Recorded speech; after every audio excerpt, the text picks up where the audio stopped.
আমাদের সকলের জীবনেই কিছু খারাপ সময় অতিবাহিত হয়।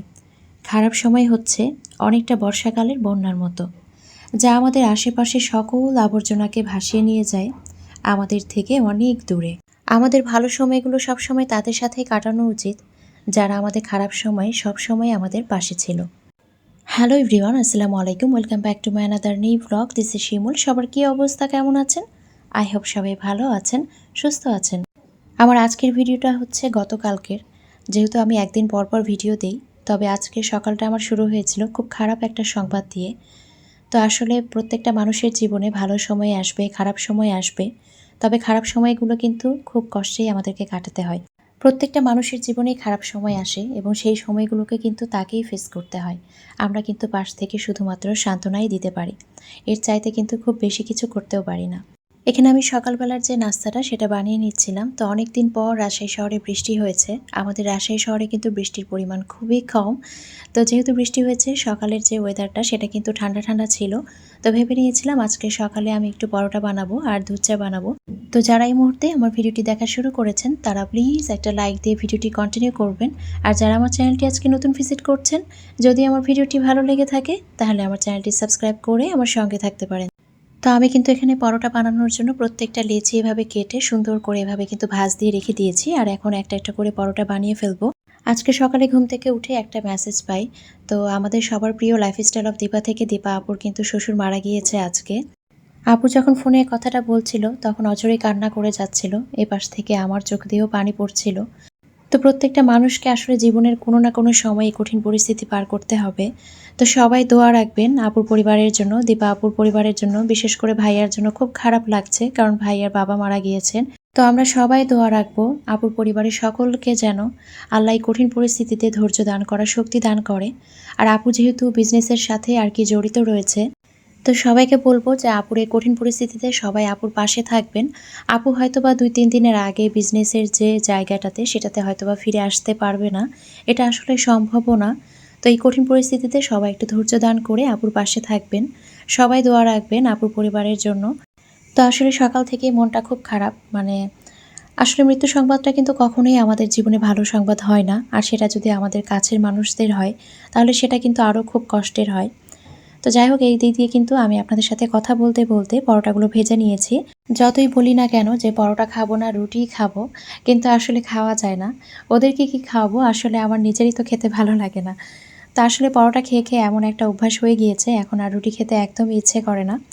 তো যাই হোক, আমি কিন্তু এদিক দিয়ে হচ্ছে পরোটাগুলো সবগুলো ভেজে নিয়েছি। আর এখন হচ্ছে ডিম পোস্টটাও করে নিব। ডিম ভাজি হোক কিংবা ডিম পোচ হোক কিংবা আলু ভাজি হোক, যেটাই হোক না কেন পরোটা দিয়ে খেতে কিন্তু ভালো লাগে। আর পরোটা দিয়ে কিন্তু আমার মাঝে মাঝে সেমাই খেতে ভালো লাগে। প্রথমে যে ডিম পোচটা করে নিয়েছি সেটাতে কিন্তু আমি ডিমের যে কুসুমটা সেটা কিন্তু গলিয়ে দিয়েছি, কারণ হচ্ছে সেটা যদি আস্ত থাকে সেটা খেতে চায় না। সারিকা এবং সারিকার বাবা দুইজনই এরকম করে। তবে আমি কিন্তু দেখা যায় কুসুমটা যদি একটু আধা গলা থাকে সেটা কিন্তু খেতে বেশি পছন্দ করি। তো এই জন্য কিন্তু দেখা যায় যে আমি সব সময় আমার জন্য যে ডিম পোচটা করি সব সময় এভাবে আধা গলা করি। তো যাই হোক, এদিক দিয়ে কিন্তু আমি ডিম পোচ করে ফেলেছি, এখন চাটাও বানিয়ে ফেলবো। তো সবচাইতে মজার বিষয় হচ্ছে আমি যখন পরোটা বানাই তখন ইছানকে যখনই জিজ্ঞেস করি বাবা তুমি পরোটা দিয়ে কি খাবে, ও সেই সময় কিন্তু একদম সুন্দর করে বলে দেয় চা। তো চাটা কিন্তু খুব সুন্দর করে বলতে পারে। তো চা পরোটা কিন্তু খেতে আমরা বাঙালিরা অনেকেই পছন্দ করি, আমারও ভালো লাগে। তবে আমি তো আসলে বলি যে গরমকালে কিন্তু আমাদের বাসায় চা তেমন খাওয়া হয় না, দেখা যায় শীতকালে খাওয়া হয়। আর যখন একটু বর্ষাকাল থাকে তখন মাঝে মাঝে খেতে ভালো লাগে। দুধ চা বানানোর ক্ষেত্রে প্রথমে আমি এখানে একটু আদা দিয়েছিলাম, এলাচ দিয়েছিলাম, তারপরে খুব ভালো করে একটু থেতো করে নিয়ে তারপরে এখানে তেজপাতাও দিয়েছিলাম। এরপরে এখানে আমি কিন্তু চা পাতাটা দিয়ে দিয়েছিলাম, চিনি দিয়েছিলাম, পরে আমি এখানে দুধটা অ্যাড করেছিলাম।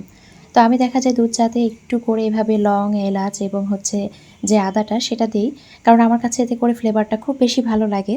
তো সবসময় যে দিই তা না, তবে বেশিরভাগ সময় আর কি দেওয়ার চেষ্টা করি। তো উপর থেকে যখন আমি চাটা ঢালছিলাম তখন হচ্ছে লিপি আপুর কথা মনে পড়ছিল, কারণ এর আগে আমি একদিন এভাবে উপর থেকে চা ঢালছিলাম, তখন লিপি আপু বলেছিল যে তুমি কেন, খুব বেশি যে দক্ষ সেও যদি এত উপর থেকে চা ঢালে তাহলেও কিন্তু পড়ে যাবে শিমুল। আপুর কথাটা আজকে ভীষণ মনে পড়ছিল। তো আমার কাজের কথা যখন আপনারা স্মরণ করেন কাজ করতে গিয়ে, আমিও কিন্তু ঠিক তেমনি কাজ করতে গিয়ে আপনাদের কমেন্টগুলোর কথা মনে করি। তো সত্যিই ভালো লাগে, এগুলো কিন্তু একটা ভালোবাসার সম্পর্ক। তো এই যে আরেকজন কিন্তু একদম রেডি হয়ে থাকে। এখন কিন্তু আমার অনেক ভিউয়ার্স আপু এবং আন্টিরা ফোন দিয়ে বলে যে হ্যাঁ, ইজানকে তো দেখলাম টেবিলের উপরে বসেছিল।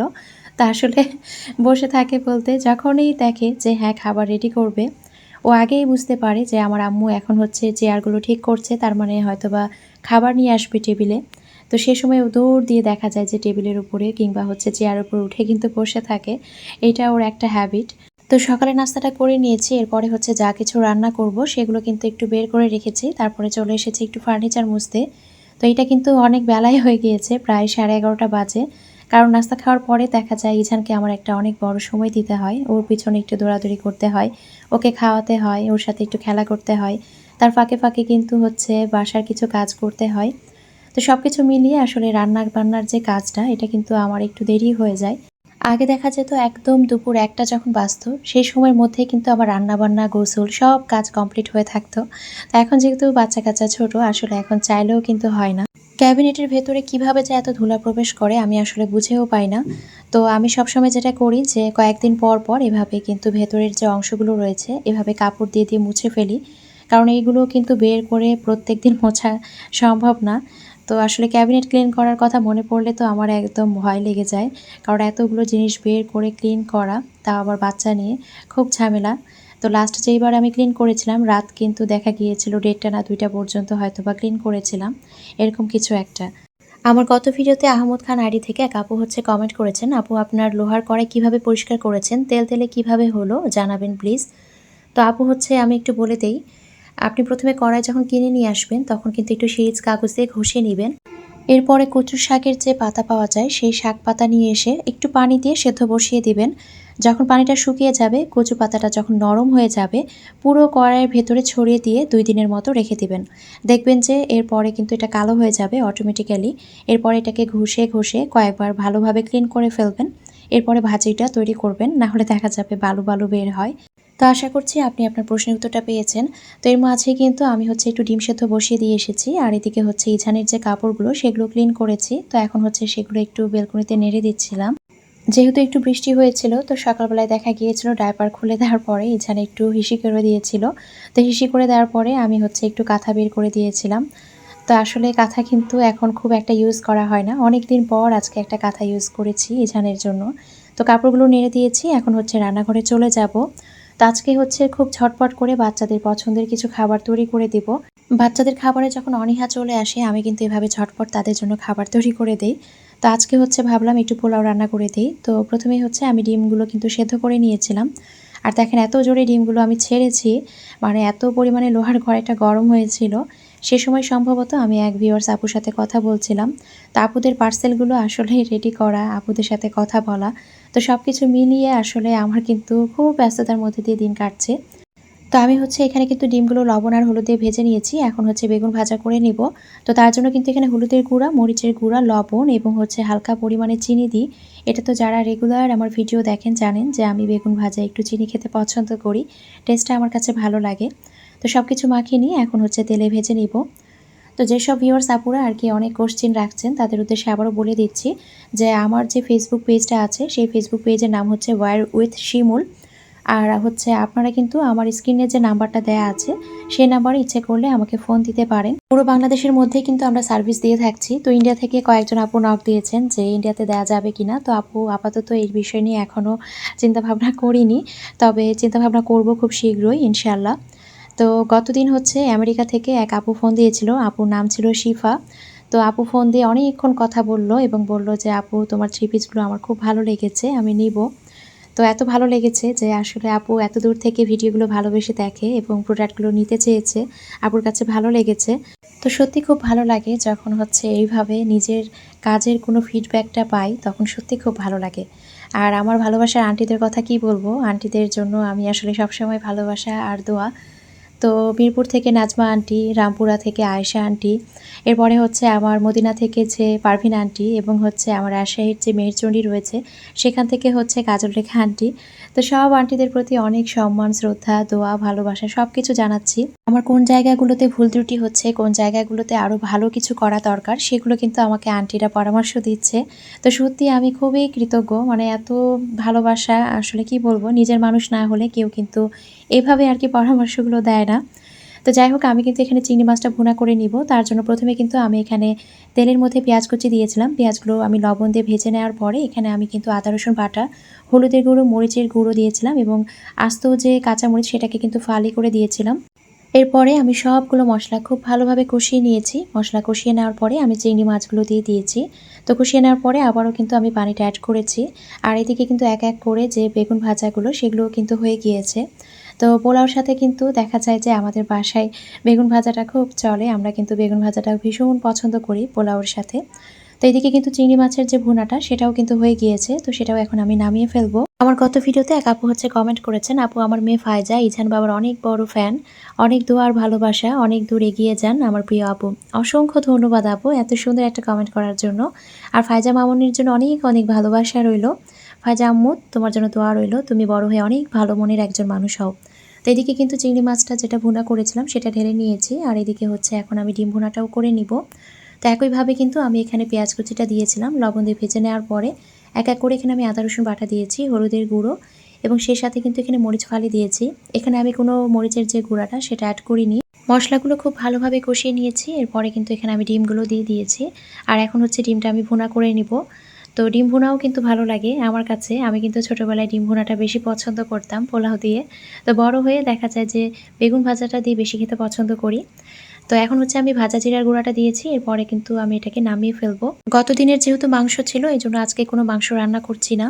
তো মাংস আসলে খেতেও চাচ্ছিল না, এই জন্য আমি মাংসটা রান্না করিনি। তো আজকে কিন্তু খুব ঝটপটভাবে সিম্পল ওয়েতেই কিন্তু পোলাওর সাথে এগুলো রান্না করেছি। তো রান্না করেছিলাম বেগুন ভাজা, চিংড়ি মাছ ভুনা এবং হচ্ছে ডিম ভুনা। এখন হচ্ছে পোলাওটা করে নিব। তো প্রথমেই কিন্তু হচ্ছে আমি এখানে এলাচ, দারচিনি এবং তেজপাতা দিয়েছি। এরপরে পেঁয়াজ কুচি দিলাম। তো খুব ভালোভাবে এখানে পেঁয়াজগুলো ভেজে নিব। এরপরে আমি চালটা দিয়ে চালটাও কিন্তু খুব ভালোভাবে ভেজে নিব। পোলাওটা কিন্তু সবসময় আসলে খাওয়া যায় না, অনেকে আবারও দেখি যে পছন্দ করে, তবে আমি কিন্তু পারি না। দেখা যায় যে সপ্তাহে যদি একদিন হয় তাহলে হয়তো বা খাওয়া যায়, কিন্তু পরপর 2-3 দিন কিন্তু আমি একদমই খেতে পারি না। তো আসলে আমরা তো বাঙালি, ভাত না খেলে ভালো লাগে না। একদিন যদি ভাত না খাওয়া হয় সেদিন কিন্তু দেখবেন মনে হবে সারাদিন কিছুই খাইনি। তো এইজন্য কিন্তু পোলাওটা যেদিন আমি রান্না করি সেদিন কিন্তু ভাতকে খুব বেশি মিস করি। তো সেদিন আর কি মনে হয় যে রাতে তো আবারও পোলাও খাবো, কারণ আমি যেদিন পোলাও রান্না করি সেদিন রাতের সমান করি, আবার দেখা যায় পরের দিন যেন সকালেও একটু খাওয়া যায়, এভাবেই কিন্তু রান্নাবান্নাটা করি। তো চালটা আমি খুব ভালোভাবে ভেজে নিয়েছি। এরপরে কিন্তু এখানে আমি ডাবল পরিমাণে যে গরম পানি, ফুটন্ত গরম পানি একদম দিয়েছি। এরপরে এখানে আমি লবণ দিয়েছিলাম এবং আদা রসুন বাটাও দিয়েছিলাম। এরপরে কিন্তু এটাকে আমি ঢাকনা দিয়ে ঢেকে দিয়েছিলাম। যখন সামান্য পরিমাণে পানি থাকবে সেই পর্যায়ে আমি এভাবে নেড়ে চেড়ে এটাকে সেট করে রেখে দিব। পোলাও রান্না করতে আমার ভীষণ ভালো লাগে, কারণ আমার কাছে মনে হয় পোলাও রান্নাটা পৃথিবীর সবচাইতে সহজ একটা রান্না।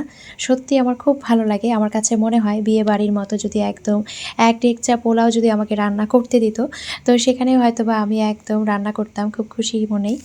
তো জানি না কেন আসলে আমার কাছে পোলাও রান্না করতে খুব ভালো লাগে। তো এই যে আমি কিন্তু খাবারটা টেবিলে সার্ভ করতে পারিনি, তার আগেই কিন্তু সে এসে একদম হাজির। তো আজকে খাবার দাবারটা আমরা একাই করেছিলাম, কারণ সারিকার বাবা কাজে একটু বাইরে ছিল। তো এরপরে কিন্তু হচ্ছে বিকেলে বেশ কিছুটা সময় কাটিয়েছি, বেশ কিছু কাজ করেছি। আর এখানে কিন্তু হচ্ছে লাউডস্পিকারে আম্মার সাথে কথা বলছিলাম আর হচ্ছে কাজ করছিলাম। তো সারিকা বলছিল আম্মু ভীষণ ক্ষুধা লেগেছে, হয় ফ্রেঞ্চ ফ্রাই করে দাও আর না হলে পটেটো ওয়েজেস করে দাও।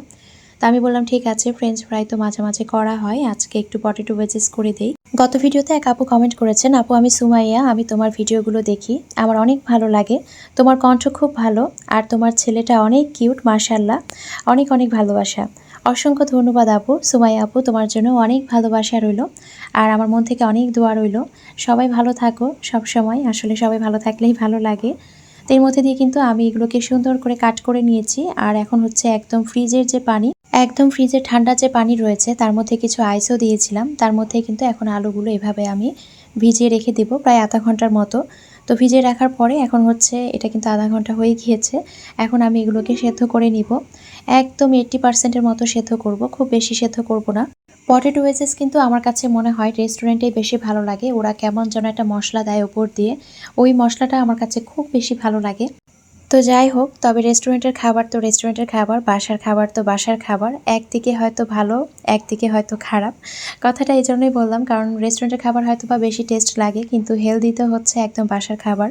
বাসার খাবার মতো হেলদি কিন্তু আর কি রেস্টুরেন্টের খাবার হবে না। তো যাই হোক, এটা কিন্তু আমি সেদ্ধ করে নিয়েছি। আর এখানে হচ্ছে আমি এখন ময়দা নিলাম। এরপরে হচ্ছে আমি এখানে কর্নফ্লাওয়ার দিয়েছি। এরপরে এখানে আমি দিয়েছিলাম বেকিং সোডা, মরিচের গুঁড়া দিয়েছিলাম এবং লবণ দিয়েছিলাম। সব কিছু দেওয়ার পরে খুব ভালোভাবে একটু মিক্স করে নিয়েছি, শুকনো অবস্থায় আর কি। তারপর এখানে আমি পানিটা অ্যাড করব। নর্মাল তাপমাত্রার পানি দিয়ে এখানে আমি একটা সুন্দর করে পাতলা একটা ব্যাটার তৈরি করে ফেলবো। তো ব্যাটারটা তৈরি করার পরে কিন্তু আমি যে সেদ্ধ আলুগুলো রেখেছিলাম সেগুলো হচ্ছে এখানে দিয়ে দিব। তো পটেটো ওয়েজেসে আসলে দেখা যায় ঝালটা যদি একটু বেশি হয় সেটা ভালো লাগে। তো এখানে চিলি ফ্লেক্সটা দিতে পারতাম, কিন্তু আসলে যেহেতু বাচ্চারা খাবে এজন্য আমি আর কি দেইনি। কারণ ইঝান তো একদমই ঝাল খায় না, আর সারিকার যেহেতু পরীক্ষাও চলছে, তো একটু আসলে আমি কেয়ার নিচ্ছি যাতে করে কোনো দিক দিয়ে কোনো ধরনের সমস্যা না হয়। অনেক সময় ঝাল বেশি খেলে কিন্তু দেখা যায় পেটের সমস্যা হয়। আজকে ভয়েস দিতে গিয়ে বারবার কেমন যেন একদম গলাটা আটকে ধরছে, আসলে কথাই বের হচ্ছে না। আসলে আপুর জন্য খুব খারাপ লাগছে যে আপুর পরিবারটা এখন কতটা খারাপ সময়ের মধ্যে দিয়ে যাচ্ছে। তো আসলে দোয়া ছাড়া কিন্তু কোনো কিছুই করার নেই। তো সবাই দোয়া রাখবেন আপুদের পরিবারের জন্য। তো এইদিকে কিন্তু পটেটো ওয়েজেসগুলো আর কি ভাজা হয়ে গিয়েছে। তো ফার্স্ট স্টেপে কিন্তু আমি এখানে ভেজে নিয়েছি, এরপরে সেকেন্ড স্টেপে আমি আবারও ভেজে নিব। তো পটেটো ওয়েজেসগুলো কিন্তু অনেক মজার হয়েছিল। এখানে যেহেতু বেকিং সোডাটা দেয়া আছে এজন্য কিন্তু পটেটো ওয়েজেসটা খুব ক্রিস্পি হয়, অনেক সময় পর্যন্ত ক্রিস্পিনেসটা থাকে আর খেতেও কিন্তু খুব ভালো লাগে। তো এই ধরনের ভাজা পোড়াগুলো একটু যদি ক্রিস্পি হয় তাহলে কিন্তু ভালো লাগে। এই গরমে যদিও আমাদের কিচেনে যেতে ইচ্ছে করে না, কিন্তু বাচ্চাদের জন্য আসলে আমাদেরকে যেতেই হয়, কিছুই করার থাকে না। তারপরে কিন্তু বৃষ্টি হওয়ার পরে কিছুটা হলেও কিন্তু গরম কমেছে, যে পরিমাণে গরম ছিল কিছুদিন আসলে মাত্রাতিরিক্ত। তো যাই হোক, আজকের ভিডিওটি এখানেই শেষ করছি। সবাই ভালো থাকবেন, সুস্থ থাকবেন, আমাদের জন্য দোয়া রাখবেন। দেখা হয়ে যাবে নেক্সট কোনো ভিডিওতে। আল্লাহ হাফেজ।